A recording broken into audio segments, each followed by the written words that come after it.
This message is for the people who don't know how to mind their own business in the name of help. I think you know where I'm going with this one. We all have those one or two people in the family that, in the spirit of help, or because God is helping them give their gift to someone else, they're actually being nosy. They get all up in your business and they're jumping up and down in it. And it's okay in the beginning that they're so vested in you, but after a while it gets annoying because their help turns into being the boss, taking over the situation. And that's where it becomes toxic. You know what I mean?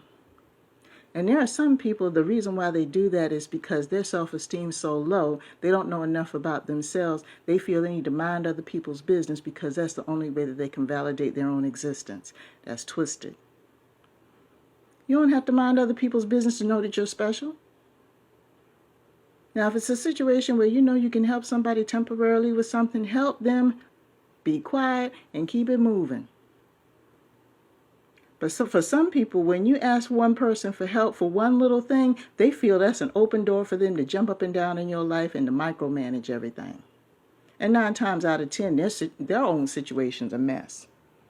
That's a deflective tactic. What they're doing is trying to take the focus off of them and put it on you so they could forget about the drama they're mixed up in. That's not healthy. Now, 2 things happen as a result of this, and they're not good. The first thing is that you develop a resentment, let alone a hatred against this person. And when you start exercising your opinion in regards to them being so busy in their life, the first thing they're going to do is pull a guilt trip about how they helped you over that one little thing. But see, I have a comeback for that. Anytime that you feel that you want to put me on a guilt trip over something that you want to that you help me out with, I'll very politely say, you know what, thank you very much for helping me. But see, the true spirit of help involves you giving help without looking for any type of recognition. That's the true spirit of help.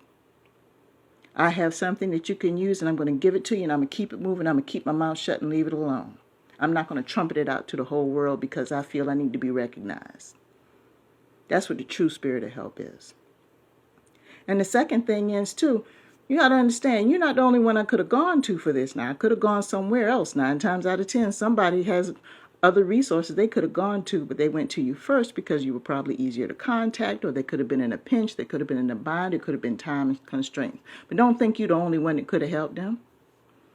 It could have been somebody else to give them less drama. So don't pull a guilt trip on someone just because you feel they're not giving you the gratitude you feel you deserve for that little one small favor that you did. See, that's not helping in good faith. It's not. And the second thing that happens, this happens to the so-called helper. I call them micromanager. After a while, they're going to everybody else talking about how stressed out they are and how tired they are and how they're sick and tired of everybody asking them for help. You know what? I've gotten to the point where I get sick of those people. I don't even listen to them. I know that sounds cold-blooded, but it's the truth. Because nobody asked you to be all up in their business like that. Somebody asked you for 5 minutes and you take an hour.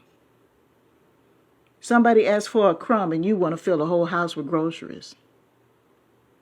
Sometimes that person just needed that one thing from you. It was a temporary situation, and that's all they needed. They showed their gratitude. That's it. You could have kept it moving. But you trying to use that as a way to get all up in your life and say, well, you know what, now that you got that taken care of, we need to talk about something else. We don't need to do shit, man. We don't need to do nothing. Thank you for your help and everything. I appreciate that. And if you want me to, reciprocate in another way, let's make those arrangements. But no, you're not going to turn around and take one situation and use it as a means for you to jump up and down in my business now. I have this one situation I need taken care of. Either you're going to help me or you're not. But you ain't going to turn around and give me no lecture while I'm struggling here. You're not going to do it. Because that's creating drama. And it's not Christian. So these people will turn around and they'll say, oh, their blood pressure is high. They're stressed out. People are asking me for help all the time. You know why they're asking you for help all the time? Because you project that image that you got all the resources and got the answers. Quit putting yourself out there like you're the know-all, be-all. You wouldn't have to worry about everybody asking you for help all the time. What do you think was going to happen? And half the time you only did it because you want all eyes on you. Like I said, it goes back to unhealthy behavior. You spread yourself too thin. And you're going to try to make it seem like it's their fault. It's not. It's the image you project.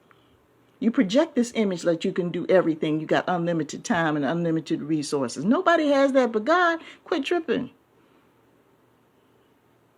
You need to be a little bit more humble about what you got going on. And you need to assess what you're dealing with. And don't be so quick to jump into people's business and you don't know half the story. That's another thing. And then when you find out later on they didn't do what you thought they were going to do with the resource you gave them, you mad at them. No, you didn't do your research, sweetie. Show some accountability. So I'm not going to feel sorry if you're sitting up here saying that you're tired because people are coming to you with this, that, and the other. You put yourself out there like you're ready to go. Doing full well, you don't even have enough time to deal with what you got to deal with at home. You turn around getting somebody else's business. So what you upset because people are asking you for stuff for? That's the image you projected. Scale it back, people. Scale it back. Just saying.